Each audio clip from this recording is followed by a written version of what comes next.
Welcome to Unpack the NUMAC, where we dive into the inner workings of the conference, the stories behind the stats, and the prestigious awards that make the NUMAC a powerhouse in Division III. We'll celebrate the academic excellence of our student athletes, the incredible leadership of our coaches and administrators, and break down the path to becoming national champions. It's a lot to unpack, and we're here to do it. It's time to unpack the NUMAC. Hello, everybody, and welcome to Unpack the NUMAC. My name is Lindsay Colbert, and I am joined today by an NCAA volleyball referee, Wade DuBois. Thank you for joining us today, Wade. No, thank you for having me. Of course. So we asked you to join us today. It is Officials Appreciation Week in NCAA and the D3 Commissioners Association initiative to highlight and recognize our officials. So we are excited to chat with you today. I'm kind of humbled and really appreciative of whoever nominated me for being here. So, well, we've heard great things. You have been an official for now, I think, close to 40 years. Can you kind of give us maybe a little bit of your background and how you kind of stumbled upon officiating volleyball? Sure. So I was a baseball player, and a lot of my baseball buddies were playing volleyball. And we did a lot of things together. So they asked me if I'd be interested in playing volleyball. And I learned really early on that volleyball was not my sport. I was kind of short for my weight. And I and I knew that the referees weren't all that good. I saw a lot of complaining from my buddies. And I'm like, well, I might not be the best volleyball player in the world. I love the sport. And I think I can do better than that referee that was up on the stand. So I put my motions where my mouth was, and I started officiating. I started doing the rec league, and then I went and started doing high school. And after probably 8 to 10 years of doing high school, the college assigner approached me and said, I'd like you to start working some college assignments. So I would say probably for the last 25, 27 years or so, I've been doing, college matches. So yeah, that's how I got my start. That's awesome. I love that. You mentioned, played baseball in college. How do you think that playing a sport has influenced officiating for you?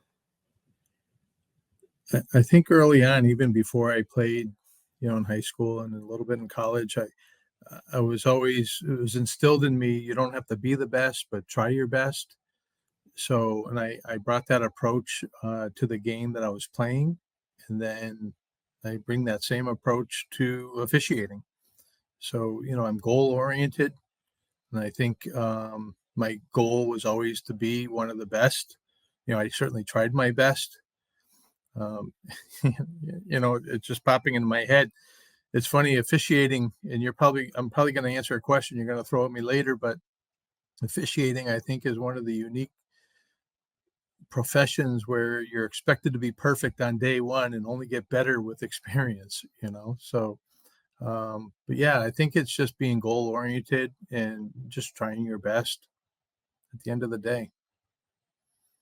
So clearly, you love it. You've been in the field now for almost 40 years, I think 37 years, which is incredible. Why do you think you love it, and why do you think you've stuck with it for so long? I feel, and I've shared this with quite a few people, I feel like officiating is like my golf game. You can never be perfect. You always strive for perfection. There's always something you can do better. And again, being goal oriented, I've said that once I officiate my perfect game, I'm going to give up officiating. And I really would prefer 37 years rather than almost 40. It sounds a lot less time. No. Well, to be Just fair, means I'm old. That's all it means. I agree. I'm 39, so I'd rather be 39 than 40. That's what I'm saying. Okay. My daughter's 39, so she gets it. Making you feel old. So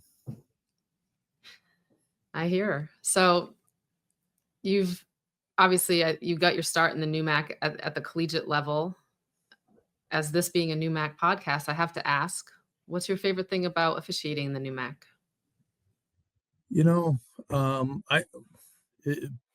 for me, It's one of the premier conferences, if not the premier conference in New England, in the Northeast.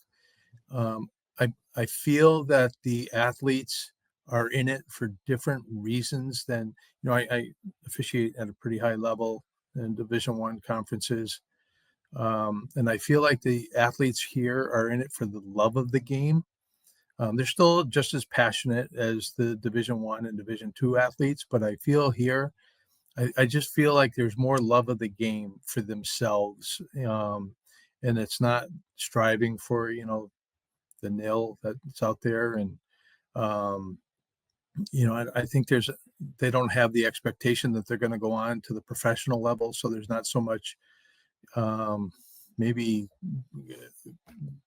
with the officials, banging head with the officials. So, um, and quite honestly, the coaches too, I feel are a little bit more laid back.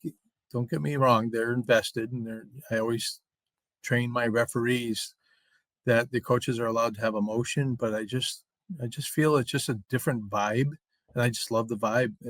But it was the vibe I was brought up in. I've been working, probably 25, 27 years maybe in the NUMAC as a referee, and it's just maybe it's where it set the stage for me to really learn the game as a referee. So it every time I go to a NUMAC match, I feel a little bit of a homecoming feel to it. So That's great. You also, I mean, you mentioned you have officiated up to the Division I level.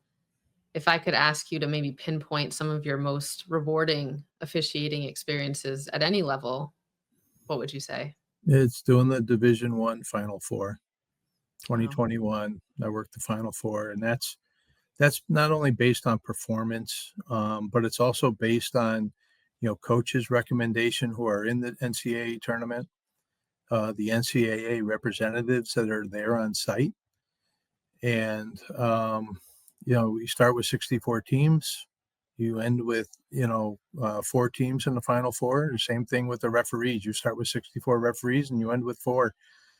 And God, that unbelievably humbling experience. So yeah, they're probably the most rewarding. Sorry, NUMAC, but Hey, but you know what, sometimes NUMAC, you gave me the practice ground for me to make my mistakes and to work out my kinks and to just get better, and hopefully not too many mistakes. no, not that's right. But I'm sure if there's any NUMAC coaches out there, past or present, or listening, they're gonna say, I can remember some. I know. But that, and then I was also the NCAA trainer for officials on the national level. I was on the board of directors for the Professional Association of Volleyball Officials, and I was a director of training and training camps. So that too would be a rewarding and kind of something I'm proud of. Yeah, I can imagine. I think that there's obviously across all sports a severe shortage of officials. What would you maybe can you speak on that a little bit? What your thoughts are on maybe why there's a shortage and maybe how we can rectify that issue? Um, you know who who wants to sign up to get yelled at? Um, and in today's day and age, it's I got to say it's getting better since it was really brought to the forefront about the shortage of officials. I think there's been a really good press by the commissioners and the athletic administrations to for the coaches, and it trickles down to the players to say, hey, listen, if we keep this up, we're going to not have officials and maybe not have matches. So there's been a really good push. So I keep saying yelling. Um, you know, it's gotten better, I think.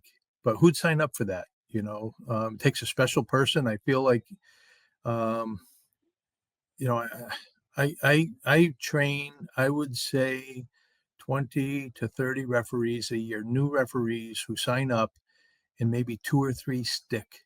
So it's a very small percentage, maybe 10%. actually, stay with the sport after any time. So, but as of late, within the last couple of years, I think I've got more people staying, and I think it's because of the culture is getting better. Um, if you got coaches who are yelling and constantly berating officials, I feel like those players see that and they think, oh, well, that's what we do. And those players ultimately become coaches, or some of those players become officials, and or a lot of those players say, well, I don't want to be a referee to endure that. So I think the culture is getting better. So and I'm hoping it continues on that trend. There's also the other side of the coin where they say there's a shortage of officials, and I'm going to argue that um, the sport is getting so popular that there's more matches to be had. So then, yeah, demand for more officials. So if status was quo, we'd probably be okay. But the sport is growing quite well, and so we do need more officials at the end of the day. Yeah, especially on the men's side, I think we've seen a lot of growth Yeah, yeah, there as well. yeah. For obviously, you have the opportunity to work with and train new officials. Are there any, personality traits or qualities that you see in people that kind of clue you in that they'll be successful or they'll stick? Well, I think number one, you got to be thick-skinned. Um, we can train all the referees the exact same way. And I use this analogy, I can show you, I'm a baseball guy by, first and foremost, and I used to coach baseball, and I used to show all the pitchers the same exact way to hold a baseball and how to throw a curveball and a fastball and a changeup. But not all those players are going to make it to the major leagues. You have some God-given talent. You need to have some God-given talent. And I think the same thing with volleyball. You have to have quick decision-making abilities. I believe you need to be, like I said, thick-skinned. You got to think quick on your feet. With coaches' inquiries or questions, you have to possess the ability to be short, succinct, unlike what I'm doing right now with your question, but with your answers. I call it a 10-second rule. It's not written anywhere. I give coaches 10 seconds. Coach, what's your question? If they have a question, regarding judgment, we can't discuss judgment. If they have a question regarding the rules, I give them a short, I call it the Reader's Digest version, but some of your people out there watching this, if they watch it, might not know what the Reader's Digest is. But they have to be short and succinct with that. And that's a trait even some of my veteran officials don't have. So asking about the traits of new officials coming in, thick skin, quick decision-making ability, and possess the ability to make the adjustments that we're asking you to make, and also be open to growth feedback. A lot of people don't want to hear that they did something, not so well, and maybe be open to the thought that maybe there's a better way. And even at the highest level, the matches that I work, in the Big Ten and the SEC and the ACC, after the match is done, we sit down with the officiating crew, get together and say, okay, we had a couple of things here in the match. What could we have done better? And you can't take it to heart. You just got to be open. And like I said, be goal oriented. At the end of the day, where do you want to be in the officiating world? And if you want the best matches, we need to make these adjustments. So I know that's a long answer to a short question, but Okay, it's a yeah. podcast. If you don't have the opportunity to talk on a podcast, what are we doing? Okay. Uh, so you're retired law enforcement. I have to I am. imagine that helps with the thick skin, with the not being intimidated, with the staying calm under pressure kind of deal. Yeah. The training that I had, de-escalation, dealing with difficult people, absolutely positively helps with my officiating. And people, I say this often, people who are really good at verbal judo are already know what they're going to say before the question's asked or before the situation arises. And I say, a well-prepared mind, um, how is it that I say? A quality response comes from a well-prepared mind. Trying to learn CPR when somebody is suffering from a heart attack, it's a little too late. But if you can prepare ahead of time, so you think of the common situations that happens in our volleyball world, like maybe it's a net fault or maybe it's a center line fault. The center line fault, I'd argue, would be the most common or the most unpopular call in volleyball, because everybody's watching the ball and they're watching the players chase the ball, but nobody except for the down official, the R2, is watching the center line. And it's like the tree landing in the forest. The coaches didn't see it or players didn't see it. It mustn't have happened, but they have a job to do and they're watching that. And when the coach comes up and says, what's the call? I already know what I'm going to say before the question comes in. So, yeah, just my law enforcement training has helped me prepare for a crisis. Coaches come at the officials and they feel like they just got robbed, and they're in a crisis. Or the players just feel like they just got robbed by a call that was made against them. And I've got those one-liners down, and I try to train. I tell new officials there's no magic wand out there. It comes with training, repetition, time, and cataloging plays over the years of this happened and how are you going to respond to a coach. And so yeah, absolutely, my law enforcement background has prepared me, and I think it's helped me be pretty successful. I said I was goal oriented. I never ever thought I would make it working to the Division I Final Four. That came as a surprise. I just wanted to go out there and do my best, and you need a lot of luck, when you get to that level. But yeah, It's great. So 37 years, not 40, 37 years. I'm sure yeah, you've made minimal mistakes, maybe a couple, but how do you learn from them? How do you grow? How do you become a better official after a mistake? yeah. I'm blessed, man. I'm truly, I feel like I'm blessed, and I was given the ability to make those adjustments that were asked of me and learn from my mistakes. And that's why pencils have erasers. People make mistakes; it's expected. But if you can learn from those mistakes, um, it's, I say it's only. I guess I can say it's only a mistake if you're not working to fix it. You know, it, you know, if you work to fix it, then it's just a learning curve. That's all it is. Absolutely. Again, I don't mean to keep harping on 37. I know, but I can imagine that, the field has probably changed a good amount. I mean, in your time officiating, I think you probably see less of it maybe now, but you look at other sports and there's replay now and there's all these things. And, how have you seen a change in officiating, and how do you deal with those changes and grow with those changes? I love the changes. I love, we're not far away from our Division III. Even some of our new MAC teams going with challenge review. I always fight and work to get the call right.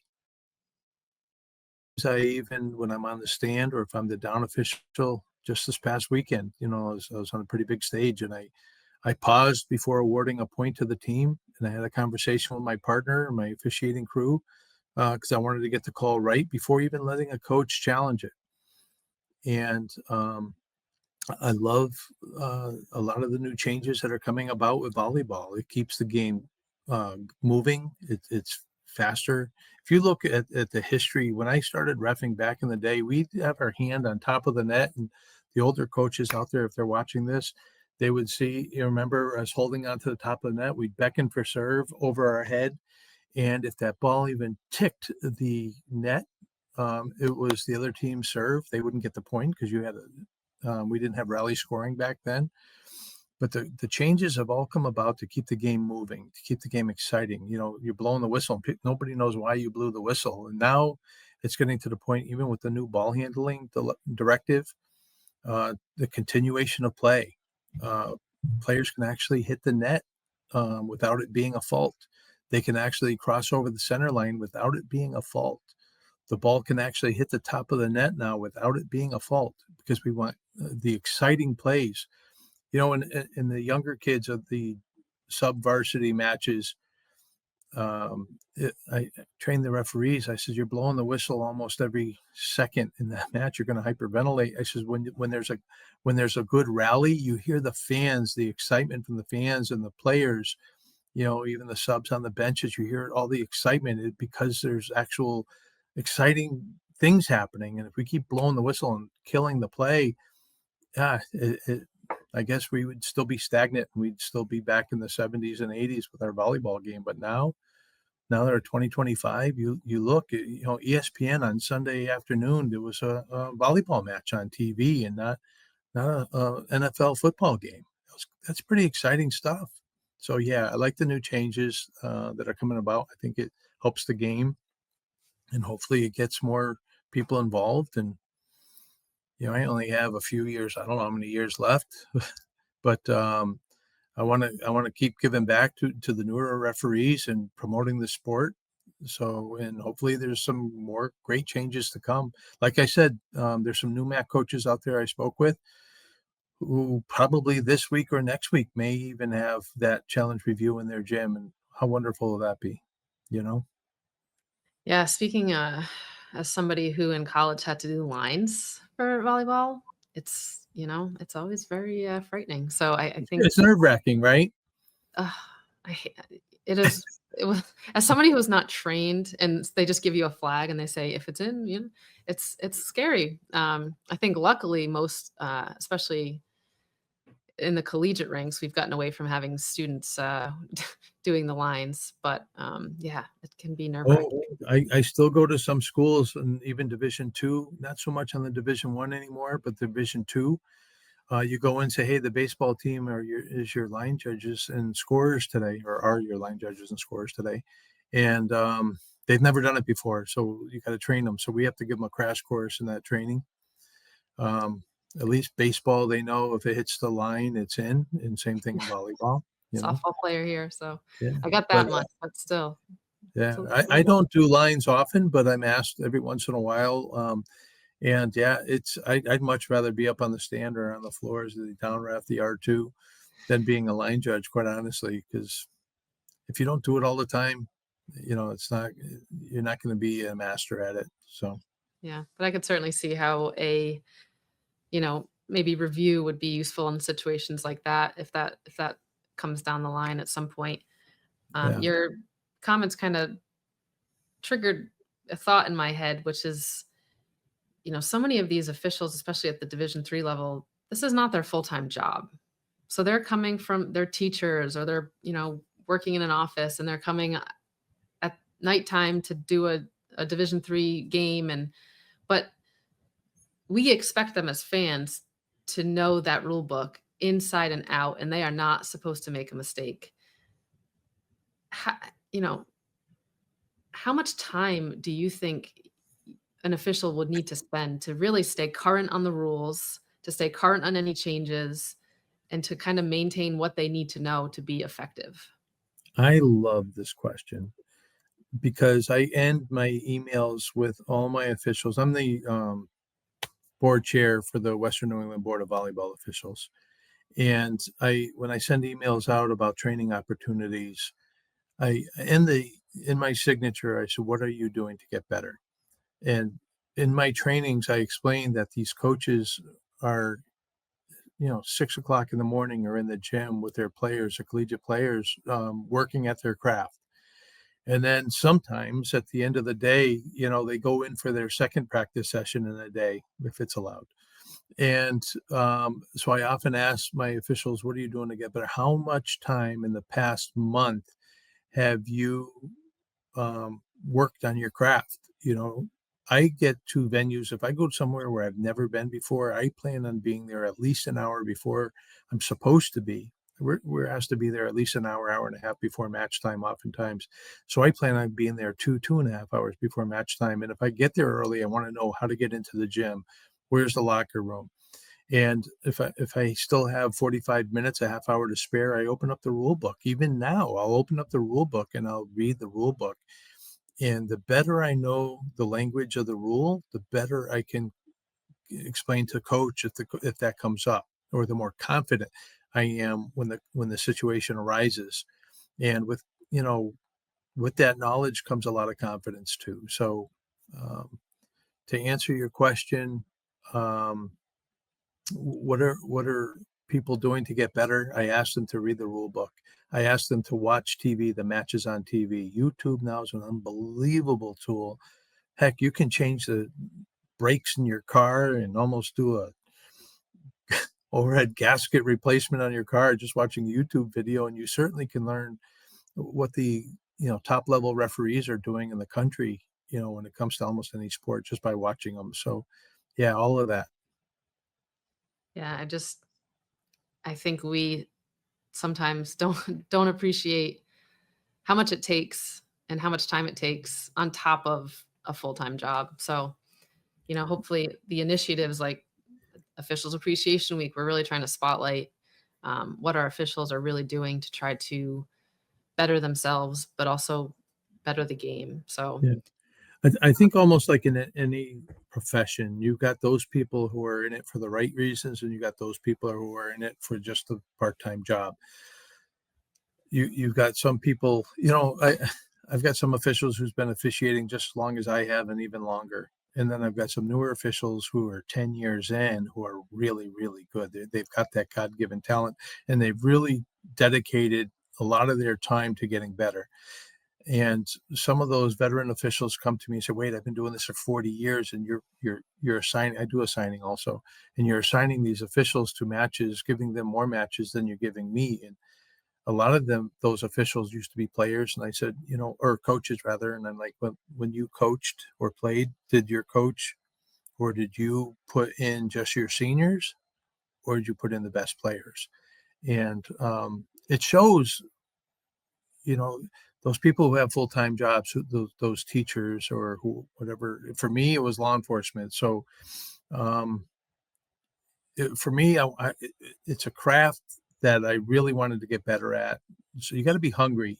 I can keep feeding you all the information, but if the hunger is not there to be better, it's one of the natures of the beast. So yeah,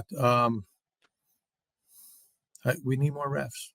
I would say if coaches are watching this, um, teach your players to be kind to the officials, and I think, or display that type of behavior of respect to the officials. And I'm not suggesting that they don't. I'm just saying if you do that, these players are watching, these young athletes are watching, and they're seeing how the coach is interacting with the officials. And if they see there's a lot of respect, mutual respect, hopefully there, I think that's going to help our game. We need our referees to look like the players, and they can't all look like me, an old 37, almost 40-year referee with gray hair, blowing the whistle. So, yeah, yeah, I that. think it unfortunately the behavior starts long before college coaches. I mean, I have kids now who are playing like the very early stages of travel softball and club soccer, and some of these 1000%. officials Yeah.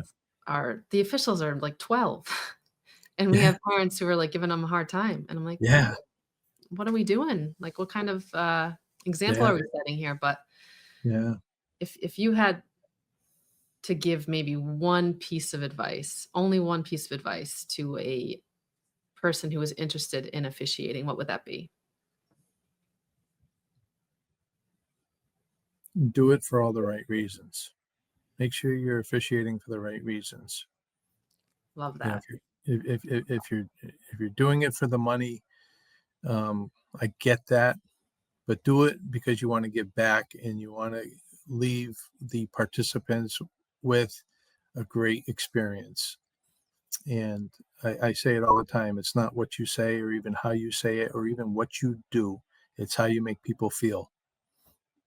And if you feel, if people are walking away from the game going, you know, I don't even know who the referee was. You did a good job. If they're walking away going, that referee was really, really nice, you're doing a good job. And it means you're doing it for the right reasons. I love that. That's great. Thanks. Um, what would now on the flip side, what would you say maybe the biggest lesson officiating has taught you? I think the fairness, it's okay to be firm, but you got to be fair.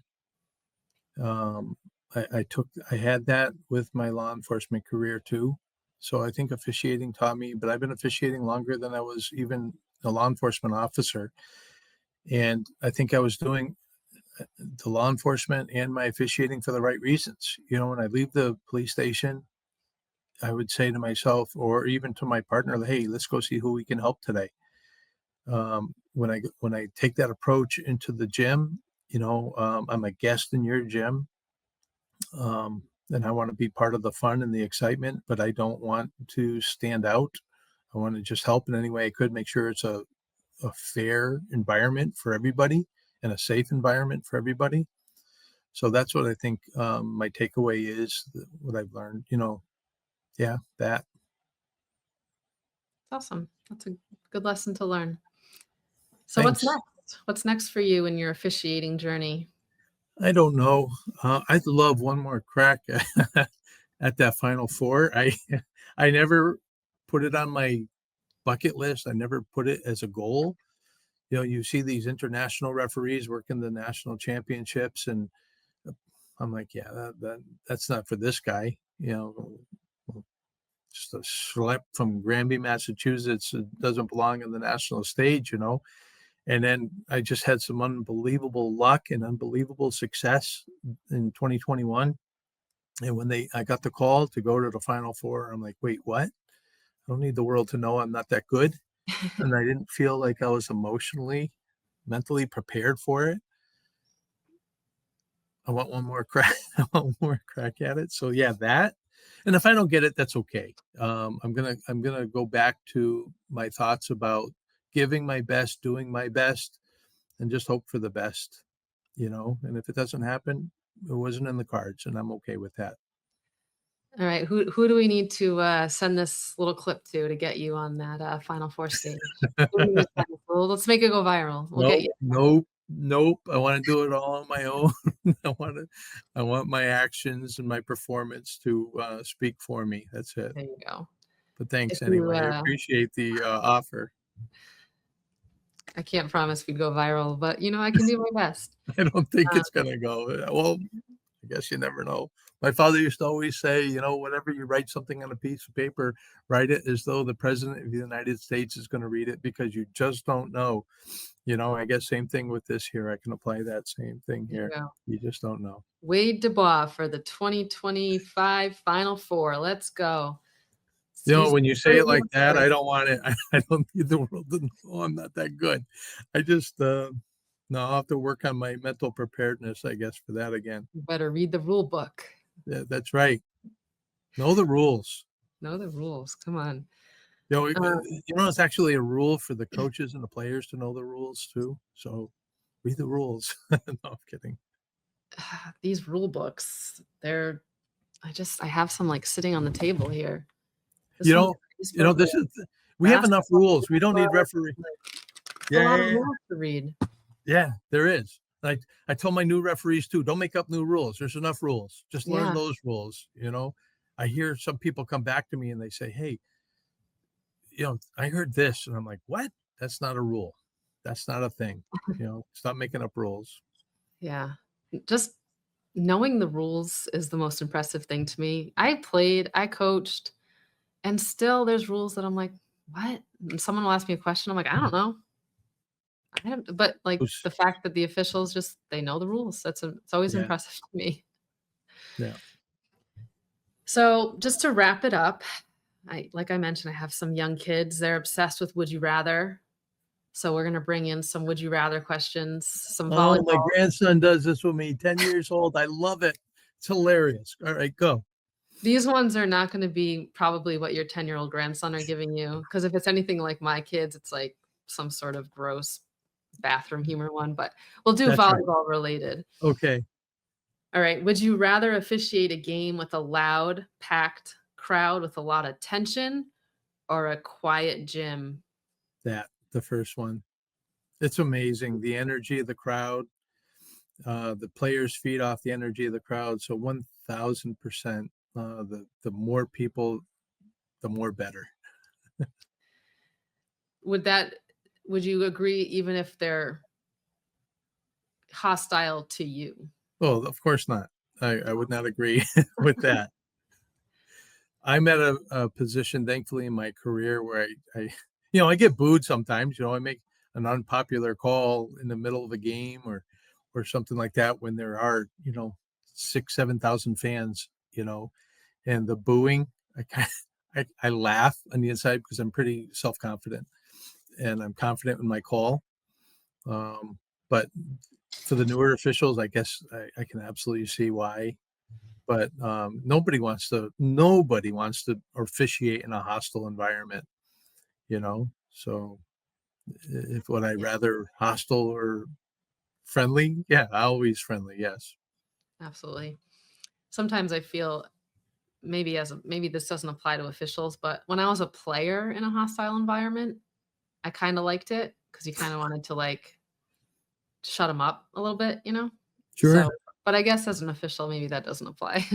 Yeah. No. It's funny. In a big arena where there's a lot of people and I make a call against the other team and I hear the chant, "You can't do that," from the fans, I love it.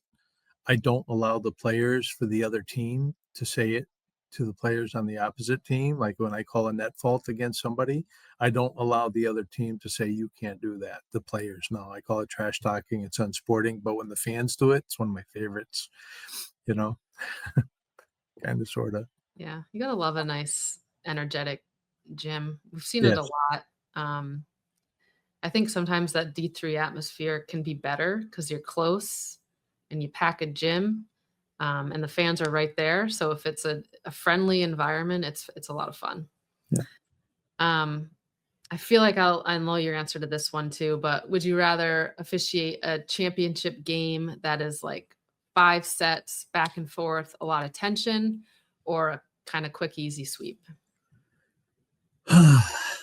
Yeah, I don't have a quick answer to that. I go into my matches figuring it's going to be 5 sets no matter what. There's a lot of officials who go in and go, "Boy, I hope this is 3 quick and out."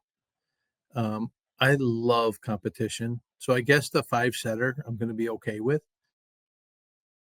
That's what I thought you were gonna go with. But yeah, the 5-set, exciting, back and forth. In the back of my head, don't screw this up. Let the players decide the outcome of this game, not one of your calls, your controversial calls. But there's a time and place for both, I think.